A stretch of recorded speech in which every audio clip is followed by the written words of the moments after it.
Oi pessoal, eu sou Paulo Maron e vocês estão assistindo a mais um Abrindo os Olhos.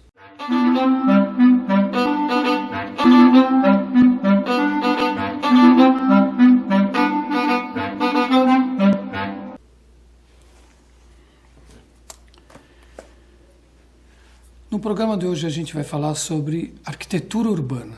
A década de 60, justamente com a grande evolução da arquitetura funcionalista e influenciados por Le Corbusier, foi um período em que se começou a crescer cada vez mais protestos sobre a quantidade de ambientes urbanos, tanto pelo poder público quanto pela iniciativa privada. E havia uma grande crítica, não só à quantidade de empreendimentos, à especulação imobiliária, mas como estava sendo construída e onde estavam sendo construídas.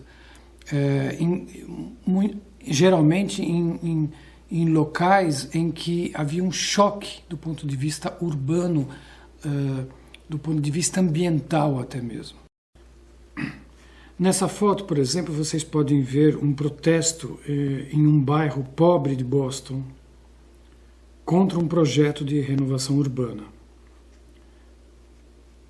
Então foi nos anos 60 que começaram esses grandes protestos em várias grandes metrópoles do mundo em relação à especulação imobiliária, em relação a esse problema do urbanismo. E foi justamente uma sequela da Segunda Guerra Mundial, porque a Segunda Guerra Mundial ocasionou de grandes reconstruções.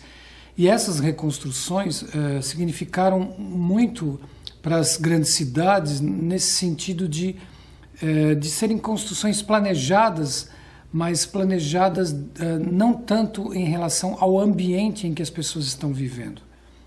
E aí é que começaram a haver os choques, sobretudo com a população das periferias dessas cidades. Nesse sentido, é muito significativa a observação de um urbanista britânico daquele período dos anos 50, 60, que foi o Sir Pierce Johnson Marshall.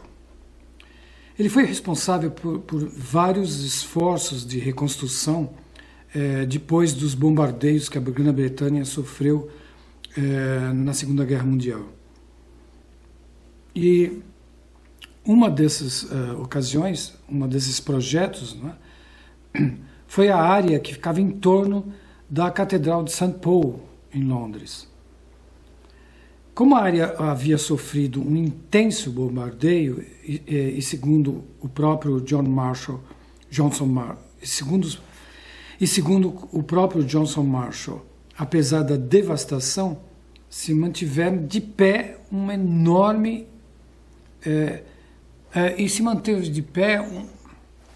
Só que se manteve de pé uma grande quantidade de edificações. E o Marshall, na época, disse o seguinte, que era melhor que tivessem destruído tudo, ia ficar muito mais fácil de fazer a reconstrução. Vocês veem essa observação, como é complexa. Então, para as cidades em que foram absolutamente destruídas, reconstruir é mais fácil para um arquiteto do zero do que inserir edificações em edifícios que já existem, ainda mais edifícios históricos. Porque aí você tem não só um choque estético, mas um choque urbanístico muito complicado.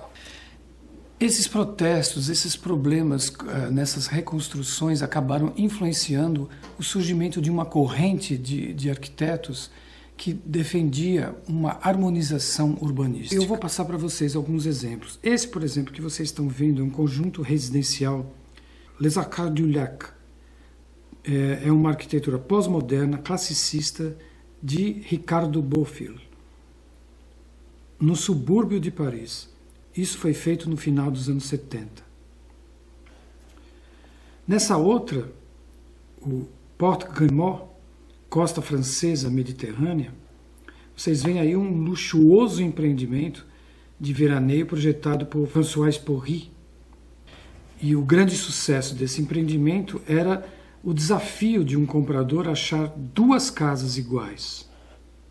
Antes de tudo, nós temos que pensar em relação a planejamento urbano, né?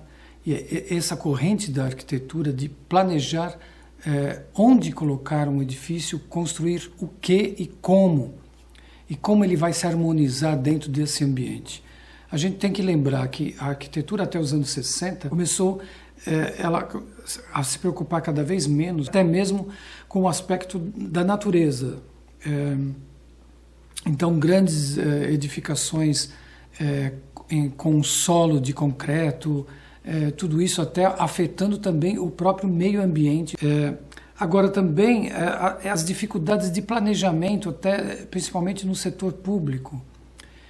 Então, por exemplo, eu vou mostrar para vocês algumas figuras muito curiosas, que é do livro Introdução ao Desenho Urbano, de Vincent Del Rio.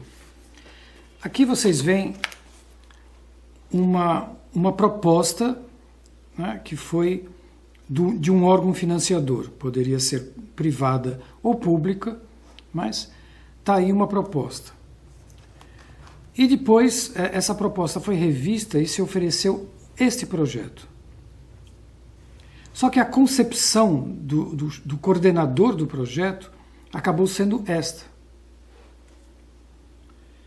E os técnicos urbanistas acharam que seria mais interessante um projeto como este. E o que foi implantado foi este. Mas o que a comunidade realmente havia reivindicado foi isto. Então vocês veem com esses desenhos muito bem humorados, né? É um ótimo exemplo de como até hoje nós enfrentamos esses problemas com a arquitetura urbana e desses choques, não só choques culturais, mas choques estéticos muito grandes. Quando vocês veem um edifício de um design extremamente complexo e moderno dentro de um ambiente que se choca bastante e que se diferencia muito dessa estética. Tem esse ponto. E às vezes você perguntar para a própria comunidade em que está sendo construída, será que eles precisam disso? Será que um teatro ultramoderno numa comunidade é tão necessário assim? Ou é mais interessante levar a comunidade até os teatros? Então esse é um problema que até hoje a arquitetura enfrenta.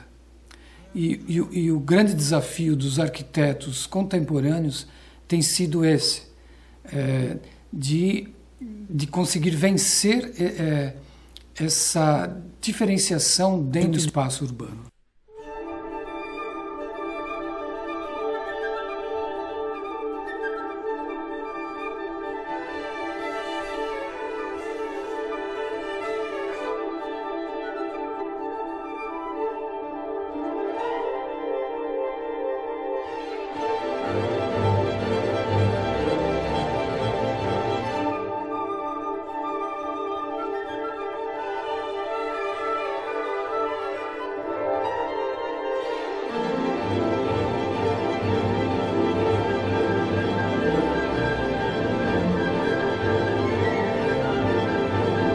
Hoje vocês viram então alguns exemplos felizes em relação à arquitetura urbana. A próxima semana a gente vai falar sobre a arte de performance ou arte de evento, aquilo que surgiu principalmente a partir dos anos 70. Até lá no Abrindo os Olhos.